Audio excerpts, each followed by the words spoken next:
আসসালামু আলাইকুম বন্ধুরা, সবাই কেমন আছেন? আশা করি সবাই অনেক অনেক ভালো আছেন। তো বন্ধুরা, আজকে আমরা যে বিষয়ে আলোচনা করতে চাচ্ছি সেই বিষয়টা হচ্ছে মনিটাইজেশন।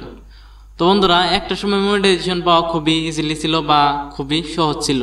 তো এখন দিন যাইতেছে আর মনিটাইজেশন পাওয়াটা খুবই টাফ হয়ে যাইতেছে। তো কি জন্য?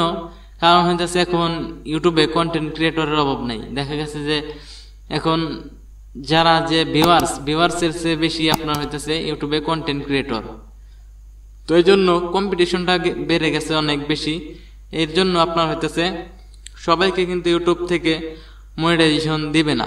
শুধুমাত্র যারা নিজের কন্টেন্ট আপলোড করে বা মনিটাইজেশন পাওয়ার মতো ভিডিও আপলোড করে তারাই কিন্তু শুধুমাত্র মনিটাইজেশন পাবে। তো একটা সময় এরকম ভাবে কোনো কিছু দেখা হইতো না।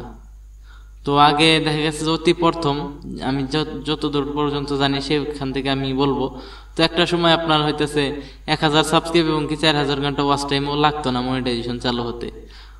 তো একটা সময় আপনার চ্যানেলে মাত্র 10,000 ভিউজ হলেই আপনার চ্যানেলে মনিটাইজেশন দেয়া হতো। তো আর এখন দেখেন দিন যাইতেছে, শুধুমাত্র আপডেট আসতেছে, মনিটাইজেশন পাওয়াটা একদম টাফ হয়ে যাইতেছে। তো এখন ইদানিং বেশিরভাগ সমস্যা হচ্ছে রিউজ কন্টেন্ট বা আপনার কারেন্টলি আনএলিজিবল ফর মনিটাইজেশন। তো কারেন্টলি আনএলিজিবল ফর মনিটাইজেশন এটাই আসতেছে বেশি। এবং কি আমার দেখা গেছে যে একটা চ্যানেলে মনিটাইজেশন বন্ধ হয়ে গেছিল। তো সেই চ্যানেলটার কারণ হয়েছিল আপনার হচ্ছে মিসলিডিং টাইটেল। তো হয়তো আপনারা অনেকেই জানেন যে মিসলিডিং টাইটেল বলে একটা অপশন আছে। তো মিসলিডিং টাইটেলটা আমার হয়েছিল, আমি ভিডিও ডিসক্রিপশন বক্সে আমার যে ট্যাগগুলো আছে সেই ট্যাগগুলো এনে আমি কমা দিয়ে সেখানে দিয়ে দিছিলাম। এই জন্য মিসলিডিং টাইটেল ধরে আমার মনিটাইজেশনটা বন্ধ করে দিছিল। তো এখন দিন যাইতেছে শুধুমাত্র ইউটিউবে আপডেটই আসতেছে না। আমাদের জন্য মনে করেন যে অনেক চ্যালেঞ্জিং বিষয় হয়ে যাচ্ছে। এখন মনিটাইজেশন পাওয়াটা খুবই দিন যাচ্ছে আর টাফ হয়ে যাচ্ছে। তো এই জন্য আপনারা যারা কপিরাইট কন্টেন্ট নিয়ে কাজ করেন তারা একদমই কপিরাইট কন্টেন্ট নিয়ে কাজ করবেন না।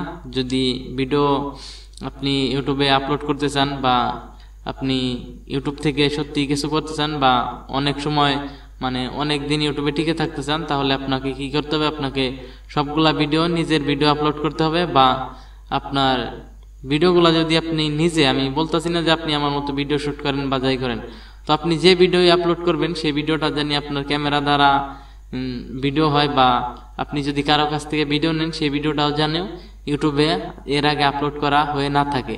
তো সবগুলা ভিডিও আপনার নিজের থাকতে হবে, আপনার নিজেরই প্রথম মনে করেন যে আপলোড করা হতে হবে। তো যদি কারোর ভিডিও যদি আপনি এনে ছেড়ে দেন তাহলে কিন্তু হবে না। ইউটিউবে টিকে থাকার জন্য আপনাকে ইউটিউবের নিয়মগুলা মেনে আপনাকে ভিডিও আপলোড করতে হবে। তাছাড়া এখন যেরকম অবস্থা, এরকম অবস্থার মধ্যে যদি আপনি কপিরাইট কন্টেন্ট নিয়ে কাজ করেন তাহলে কিন্তু আপনি টিকে থাকতে পারবেন না। কারণ হইতেছে আগের থেকে এখন ইউটিউব আরো কঠোর হয়ে যাচ্ছে দিন দিন।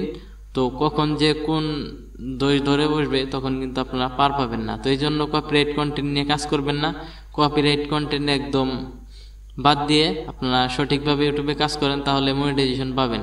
আর হইতেছে আপনার ইউটিউবে যে ভিডিও আপলোড করেন আপনার ভিডিওর সাথে আপনার ভিডিওর যে টাইটেল বা ট্যাগ এবং কি আপনার ভিডিওর থাম্বনেল সবগুলা কিন্তু মিল রেখে আপলোড করবেন। সবগুলা বিষয়গুলো আপনারা মেনে আপলোড করবেন। এবং কি আপনারা ইউটিউব রিলেটেড যদি সকল প্রকার ভিডিও দেখতে চান বা ইউটিউবে একদম শুরু থেকে যে নতুন ইউটিউব চ্যানেল খুলে কিভাবে সেখান থেকে আপনারা চ্যানেলটাকে গ্রো করাবেন বা কিভাবে কাজ করলে ইউটিউবে সফলতা পাবেন, তো এই সব বিষয়ে আমার চ্যানেলে ভিডিও বিস্তারিত দেওয়া আছে বা আমি আরো দিন দিন ভিডিও দিয়ে যাইতেছি। তো আমার চ্যানেল থেকে সেই ভিডিওগুলো আপনারা দেখতে পারেন। এবং কি যারা দেখেছেন তারা তো দেখছেনই, আমার চ্যানেলে অনেকগুলা ভিডিও আছে। তো পরবর্তীতে যদি আপনারা নতুন নতুন ইউটিউবের আপডেট বা ইউটিউব টিপস অ্যান্ড ট্রিক্স সকল প্রকার ভিডিও দেখতে চান তাহলে আমাদের চ্যানেলটি সাবস্ক্রাইব করে পাশের বেল আইকনটা বাজিয়ে দিয়ে আমাদের সাথেই থাকবেন। তো বন্ধুরা, আজকের মতো ভিডিওটা এই পর্যন্তই। সবাই ভালো থাকেন, সুস্থ থাকেন। দেখা হবে পরবর্তী কোনো ভিডিওতে। আসসালামু আলাইকুম।